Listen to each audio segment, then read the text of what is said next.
आप उधर ध्यान मत दीजिए। राजीव जी, इसी को लोकतंत्र कहते हैं। ऐसे ही लोकतंत्र को आप चलाना चाहते हैं। सभापति महोदय, लोकतंत्र चलता है लोक लाज से, और इस सरकार ने सारे लोक लाज को ताखे पर रख दिया। लेकिन आपको बैकडोर से शासन करना था। आप कैसे बैठ के यहाँ फैसला कर सकते हैं? क्या हुआ हसर आपका? दिल्ली के एमसीडी के चुनाव में भी आप हार गए, फिर भी आप बोलने में बात नहीं आ रहा। इस दिन इन्होंने एनडीए का बैठक किया। अरे भाई, आपको तो उस फोबिया से आप ग्रस्त हैं। आप उस फोबिया से ग्रस्त हो गए हैं और आपकी विदाई होने वाली है। 4 दिन पहले प्रधानमंत्री ने कहा 70,000 करोड़ का घोटाला हुआ और सबको वॉशिंग मशीन में डाल के बाहर निकाल लिया। ये लोकतंत्र है क्या? इसी को लोकतंत्र कहते हैं। ऐसे ही लोकतंत्र को आप चलाना चाहते हैं। सभापति महोदय, लोकतंत्र चलता है लोक लाज से, और इस सरकार ने सारे लोक लाज को ताखे पर रख दिया और डुबो के इस दिल्ली में शासन करना चाहते हैं। आप बैकडोर से शासन करना चाहते हैं। अभी माननीय गृह मंत्री जी ने 15 में ऐसी बन गई जो भ्रष्टाचार के मामले में जिसका काम ही नहीं है सेवा करना। अरे सेवा दिल्ली की सरकार जनता की सेवा कर रही है कि नहीं कर रही है, यह फैसला तो करने का अधिकार दिल्ली की जनता को। आप कैसे बैठ के यहाँ फैसला कर सकते हैं? आपको कौन अधिकार दिया है यहाँ फैसला करने? चुनाव तो आप भी लड़ते हैं दिल्ली में, लेकिन आप 3 सीट पर सिमट जाते हैं। 3 सीट पर सिमट जाते हैं और उसके बाद भी कहते हैं कि भाई दिल्ली में जो सरकार है उसको सेवा का काम ही नहीं कर रही।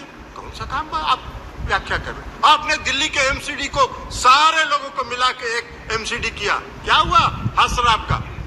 दिल्ली के एमसीडी के चुनाव में भी आप हार गए, फिर भी आप बोलने में बात नहीं आ रहा।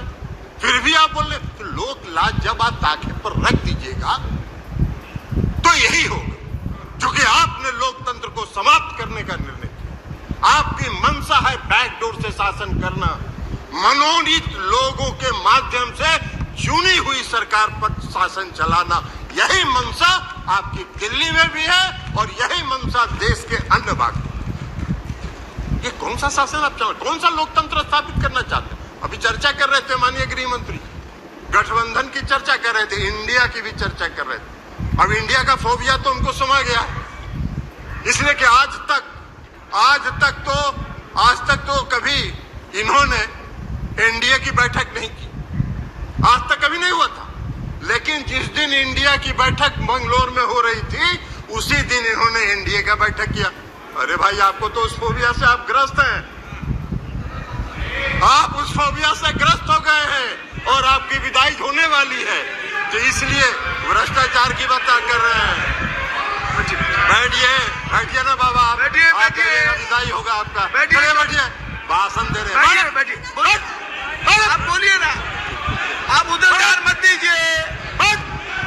राजीव जी, राजीव रंजन जी, उधर ध्यान मत दीजिए। Address the chair only, address the chair only. केवल आपकी बात रिकॉर्ड में जा रही है, किसी अन्य की बात रिकॉर्ड में नहीं जा रही है। आप please address the chair and please सभापति and try to conclude also please. अभी सभापति महोदय माननीय गृह मंत्री जी चर्चा कर रहे थे, पेश करते हुए उन्होंने कहा कि दिल्ली में बहुत भ्रष्टाचार हो गया, भारी भ्रष्टाचारियों का जमा हो गया है। महाराष्ट्र के बारे में उन्होंने चर्चा नहीं की। 4 दिन पहले प्रधानमंत्री ने कहा 70,000 करोड़ का घोटाला हुआ और सबको वॉशिंग मशीन में डाल के बाहर निकाल लिया। अरे वाह भाई वाह, भ्रष्टाचार की परिभाषा कर रहे हैं और देश देख रहा है। आपको भी गृह मंत्री जी, पूरा देश देख रहा है कि कौन से भ्रष्टाचार की आप व्याख्या कर रहे हैं और कौन सा भ्रष्टाचार पर आप नियंत्रण करना चाहते हैं। भ्रष्टाचार का भय दिखाकर अपनी राजनीतिक बात पूरी कीजिए जी। इसलिए चिंता मत करिए, जनता देख रही है आपको भी। 2024 मिश्रा जी, आपका भी फैसला जनता